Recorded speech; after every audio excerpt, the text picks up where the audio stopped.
Hello guys, welcome to today's tutorial. Um, Here I'm going to present the solution of this GCE problem that came in the year 2022, which was last year under functions. It came in paper 1 and in paper 2.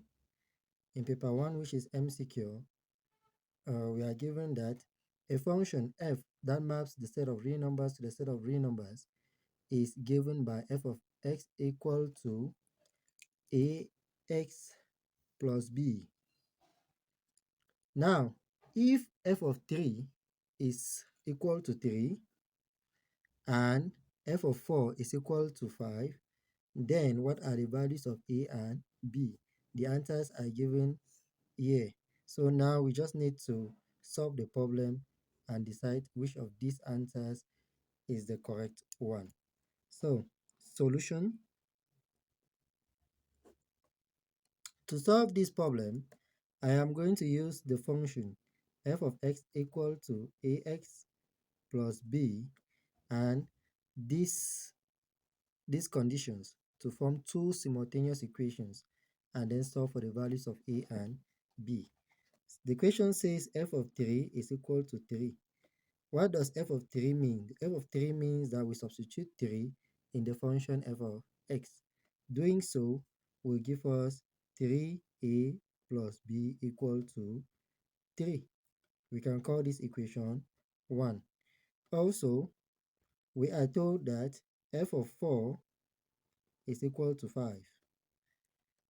What does this mean? Just as in the first case, we substitute 4 in f of x to get the second equation. So this is going to give us 4a plus b equal to 5. We can call this equation 2. We now solve the two equations simultaneously. That is, to solve it, I'm going to use the method of elimination. I'll start by eliminating b, since the coefficient of b in equation 1 and equation 2 uh, are the same. So I have equation 2 minus equation 1 will give me 4a minus 3a will give me a plus b minus b is 0 equal to 5 minus 3 is 2. Simplifying this gives a as 2. Now I'm going to substitute the value of a in any of the equation, either equation 1 or 2, so that I can get the corresponding value of b. So I have putting a equal to 2 in equation 1 gives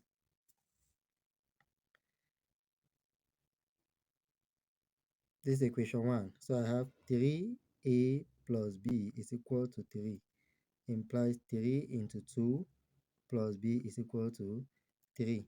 This gives 6 plus b is equal to 3.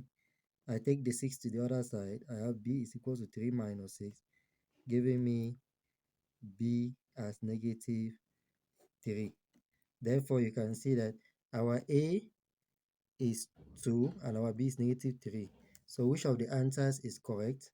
C is the correct answer, as you can see there. So C is the correct answer. We can take it. Then, the second part of the question, paper 2, a function f that maps r excluding negative 1 to r excluding 1 is defined this way. F of x is equal to x minus 1 all over x plus 1. A, show that f is surjective.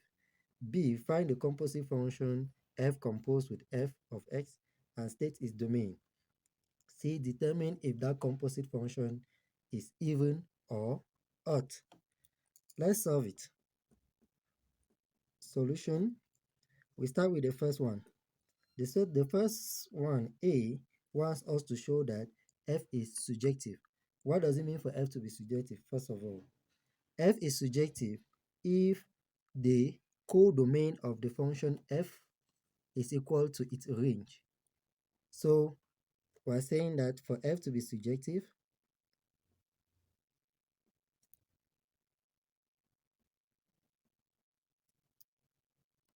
the codomain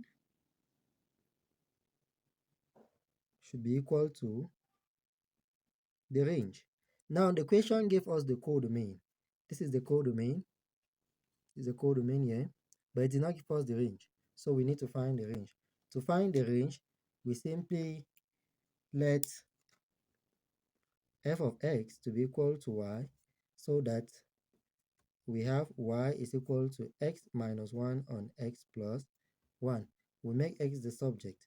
Making x the subject, by cross multiplication, I will have y into x plus 1 is equal to x minus 1. Expanding this bracket, I have xy plus y is equal to x minus 1. Taking this x across and taking this y across gives me xy minus x is equal to negative 1 minus y. This is going to, here I factorize out x so that I'll have y minus 1 is equal to negative 1 minus y, which gives me x is equal to negative 1 minus y divided by y minus 1. We can leave it like this and state its domain, which represents, of course, the range.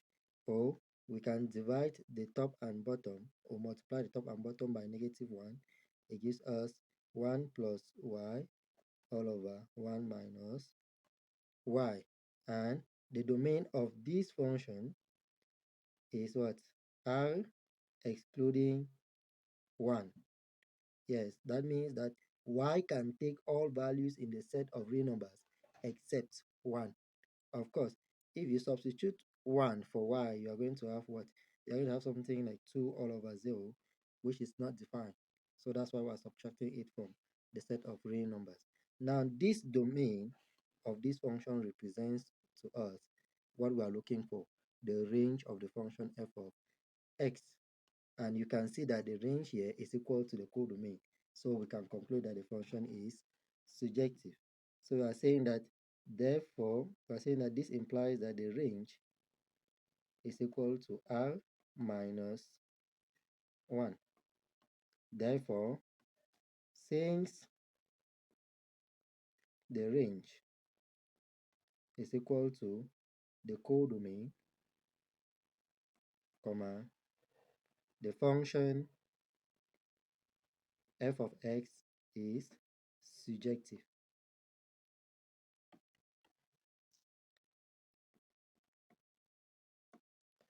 Full stop. The second part of the question says that find the composite function f composed with f of x and state its domain. So let us find it. B. F composed with f of x is defined as what? F of x, like this. What does this mean? This means that we should first of all find the image of f of x under f. And we know what f is. f f of x is x minus 1 on x plus 1. So this is f of x minus 1 all over x plus 1. So we're looking for the image of this under f. And that image is what? We simply go to f and replace x by all of this.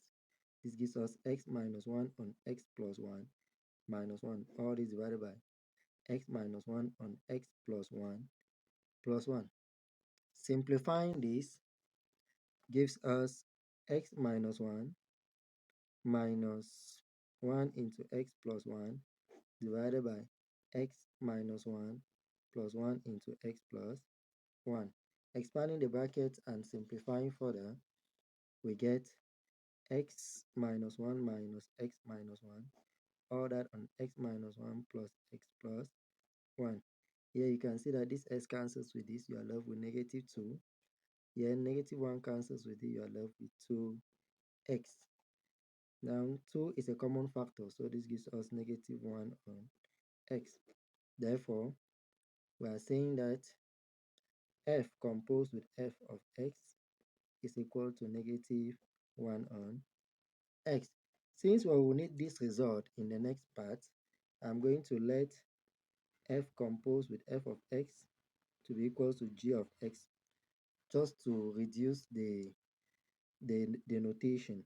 So this implies that what g of x is negative 1 on x. Now, the second part, or the last part of the problem, says we should determine if this function is odd or even. We know the definition. For it to be even, you have that for g of x to be even, what must happen? What must happen is that g of negative x should be equal to g of x. That's the condition. So we have to verify this condition. If this condition holds, the function is even. Otherwise, we check if the condition for it to be odd holds. For g of x to be odd, we check if g of negative x is equal to negative g of x. So let's check it. Star 1, uh, g of negative x is equal to, you have g of x is negative 1 on x. So I replace x by negative x. I have it this way. Simplifying this gives us 1 on x, which you can clearly see that 1 on x is not equal to negative 1 on x, which implies that what? Which is which implies that the function is not even, because if it was even, then this and this should be the same, but it's not.